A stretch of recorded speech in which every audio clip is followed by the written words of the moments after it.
Sur un chemin de légende ténébreux qui nous raconte la terre et nous immerge avec délice dans la cosmogonie andine, le carnaval de Oruro en Bolivie a invité le diable de l'ombre, pendant de la lumière, nécessaire dans l'équilibre qu'il nous appartient de trouver et de conserver en nous.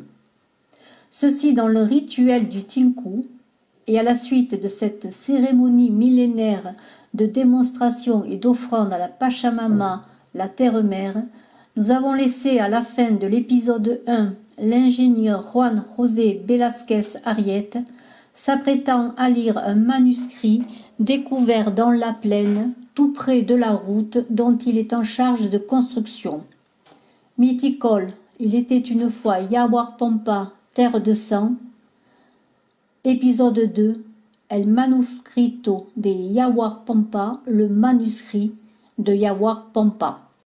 Après avoir réfléchi profondément sur tout ce qui m'était arrivé ces derniers mois, ainsi que sur ma mort imminente, je décidai de traduire ces événements inhabituels sur papier, ceci pour faire un vrai témoignage de mon existence, comme sur les hommes disparus, sur ma famille, mais aussi pour dire la rencontre avec les terres maudites de Yaguarpampa, les terres dont je n'espère plus sortir en vie.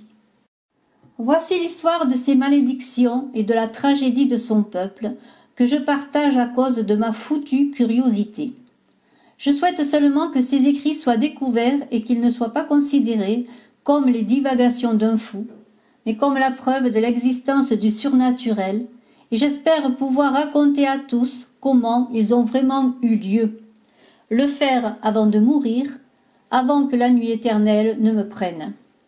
Tout d'abord, je dois dire que mon nom est Alberto Garcia Carrero, anthropologue de profession, né le 22 novembre 1966 dans la ville de Oruro. J'ai eu une enfance et une adolescence normale, mais cette période a été occupée par l'amour, car avant de quitter l'école secondaire, je suis tombé amoureux d'une belle jeune fille nommée Catherine, avec qui j'ai formé un couple malgré ma timidité naturelle.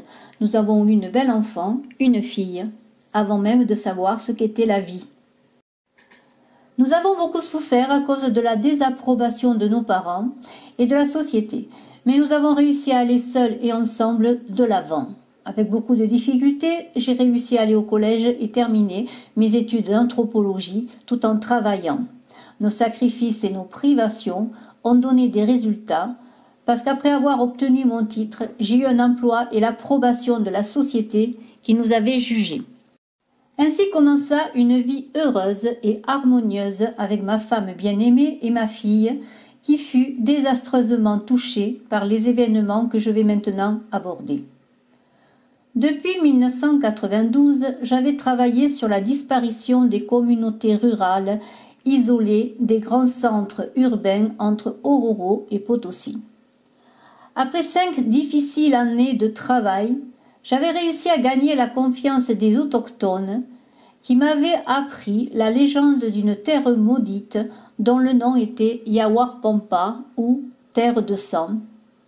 Soi-disant, cette terre était habitée par une race de pumas ou de runes atuches, hommes cougars des Andes ou loups-garous anthropophages.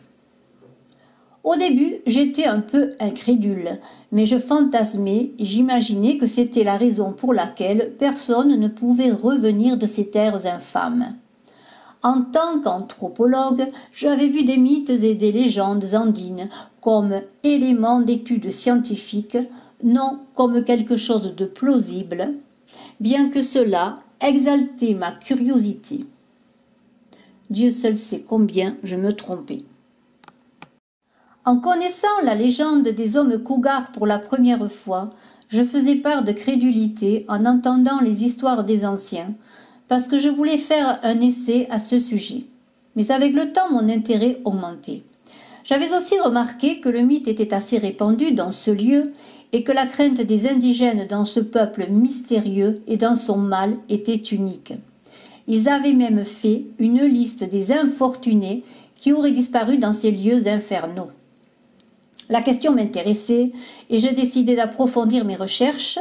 Je me rendais au collège auprès de vieux enseignants et je lisais tous les livres que je pouvais obtenir sur les enquêtes faites au sujet de la lycanthropie. Je vérifiais les anciens contes de loup-garou, d'Ovide et de Pétrone, mais je ne pouvais pas les relier à la cordillère des Andes.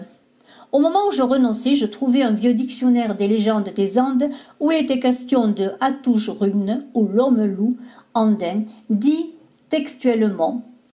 Il est tout à fait différent du lycanthrope européen, il n'est pas affecté par la lune, il est en fait un puissant sorcier qui se transforme en un loup quand il le souhaite. Il sort le soir pour trouver ses victimes et leur arracher le cœur, sa nourriture principale qui le rend immortel et invulnérable contre toute arme humaine ou d'origine religieuse.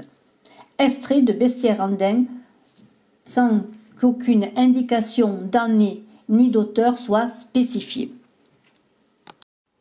La mention était assez intéressante, mais j'étais surpris quand je découvrais qu'il s'agissait d'une légende de l'Équateur. Je ne pouvais pas imaginer qu'un tel mythe puisse concerner des communautés isolées de la Bolivie. Le mystère s'agrandissait et la curiosité était vraiment insupportable. Je retournais dans la région dans l'espoir d'obtenir plus d'informations. Mais les gens étaient très réticents à parler. J'interrogeais sur l'emplacement exact du lieu et des personnes me répondaient que c'était un endroit perdu dans le temps et l'espace et me disaient que de chercher était ma perte certaine. Maintenant, je sais à quel point ils avaient raison de ces avertissements.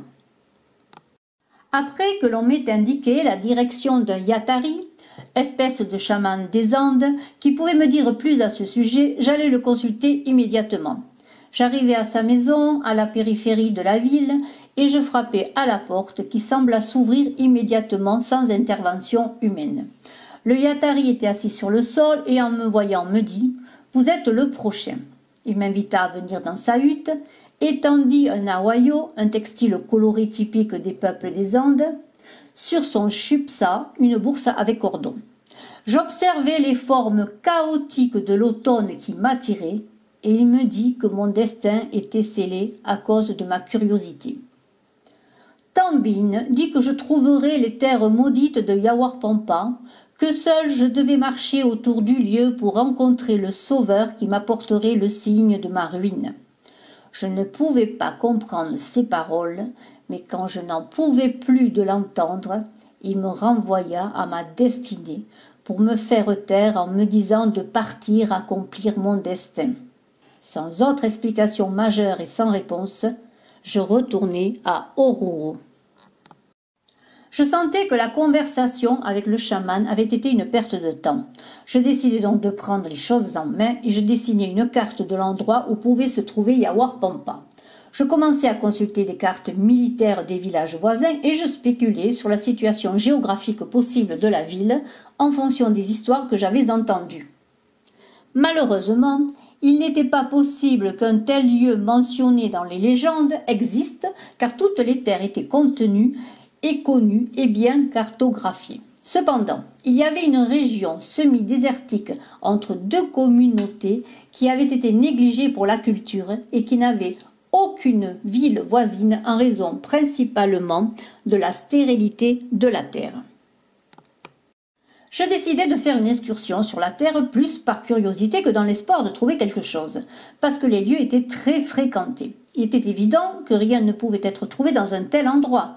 Je pris mon sac chargé d'une boussole, d'une tente, d'un sac de couchage, d'un livre, d'un peu de nourriture et de matériel d'écriture pour mes notes.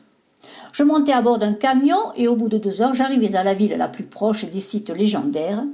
De là, j'avais prévu de marcher pour me rendre dans les autres. Non loin du village, j'entendis une voix qui m'appelait.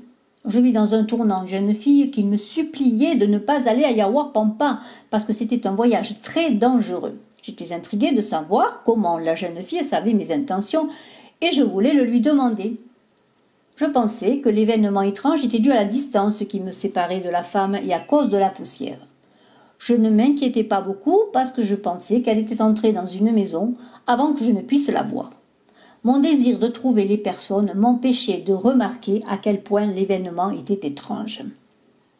L'avertissement des gens et le ciel un peu nuageux, un vent insistant qui soulevait la poussière m'empêchait de voir l'horizon. Pendant un moment, je pensais que ce serait préférable de reporter l'excursion lorsque le temps s'améliorerait. Ce dont je me suis souvenu plus tard. Le temps se préparait à la pluie. Ainsi, je me mis à débuter une randonnée de 2 heures jusqu'au prochain village. Je mettais rapidement en place la tente et m'allongeais sur le sac de couchage en attendant que la pluie cesse. Mais la pluie ne cessait pas. J'attendais donc jusqu'à la nuit et décidai de dormir et de retourner en ville le lendemain matin. Lorsque le jour se leva, le soleil brillait comme jamais avant et j'exultais. Je mangeais quelques biscuits, je buvais un peu d'eau et je désarmais mon camp de fortune, prêt à me mettre en marche. Le ciel apparut d'un bleu immaculé et la terre semblait être prospère. Je marchais depuis 1 heure et demie quand je me suis rendu compte que j'aurais dû avoir atteint le prochain village depuis longtemps. Je pensais que je m'étais éloigné de la route, je vérifiai ma boussole, je me trouvais sur la bonne voie. Je continuais à marcher dans la direction du peuple supposé sans jamais l'atteindre. Le temps passait irréductible quand je compris que je marchais depuis plus de 8 heures. Je fis une halte pour méditer et pour manger. Je savais que quelque chose n'allait pas du tout. J'étais perdu, mais la boussole montrait encore la bonne direction. Il me vint à l'esprit que l'engin pouvait être endommagé, mais il indiquait l'Orient avec le soleil. Je décidai de marcher dans sa direction jusqu'à la fin de la journée, et si je ne rencontrais rien, je recommencerai à cheminer vers la gauche le jour suivant, car tôt ou tard, je traverserai la route principale. Les heures passaient sans que rien n'apparaisse devant mes yeux, mais alors avant que ne paraisse le jour magnifique, quelque chose de troublant et de macabre me fut révélé. Le soleil avait une teinte rougeâtre, et le vert des pâturages brillait d'une humeur maligne et lugubre insupportable. Il semblait que les animaux sauvages qui pouvaient me voir me regardaient d'un air menaçant. La nuit était tombée, comme un prélude à la mort, quand je me préparais à mettre en place le camp. La terreur remplit mon être. Les sons des animaux nocturnes me fit paniquer, et lorsque j'armai le magasin de mon arme, je me cachai comme un enfant. À un moment, une sorte de corps macabre secoua la tente avec l'intention évidente de me rendre fou. Je me souvins des histoires de condenados, les forçats errants, dans les hauts plateaux, prenant les âmes des égarés. Par moments, je me voyais mourir, mais après une longue nuit, le jour vint pour me donner plus de honte. Le jour apparut avec la même lumière que la veille, mais il existait à ce moment un nouveau danger, la soif et la faim. La lumière du jour m'avait apporté de la nourriture pour quelques heures, mais je me perdais pendant quelques jours sans apercevoir ceux qui pouvaient m'aider. Le soleil me torturait, la soif me dévorait, la faim rongeait mes entrailles. Comme mon plan initial n'avait pas réussi, je décidai de me diriger vers la route principale, parce que tôt ou tard quelqu'un pourrait m'aider. Je cheminais en vain toute la journée sans trouver le chemin. J'étais perdu. La nuit est venue et l'espoir de me sauver m'abandonna totalement. La fièvre me tourmentait et créait en moi toutes sortes d'effrois. Finalement, les hallucinations infernales m'abandonnèrent au lever du jour. Je ne savais pas comment mettre fin à mon tourment et je pensais à ma famille. Je commençais à marcher sans but, sans espoir, presque défait, jusqu'à ce que quelque chose me remplît d'espoir. Des fientes sèches d'un lama. Les fientes de lama disaient qu'il y avait des gens tout près, parce que ces animaux ne quittent pas les hommes. Je cherchais avec avidité d'autres excréments, me croyant l'homme le plus heureux du monde. Je marchais dans la direction en les suivant et rapidement en trouvais d'autres. J'avais la certitude de trouver un village ou une hacienda. Tout à coup, je vis à distance un animal. Je courus de bonne heure vers lui comme un fou, jusqu'à ce que la réalité me pétrifia sur place. L'animal que j'avais suivi était étendu sur le sol, mort. À ce moment, je perdis tout espoir et je me laissai tomber sur les genoux. Des larmes coulaient de mes yeux en voyant les orbites du crâne vide, les mouches qui volaient autour, et la puanteur était insupportable.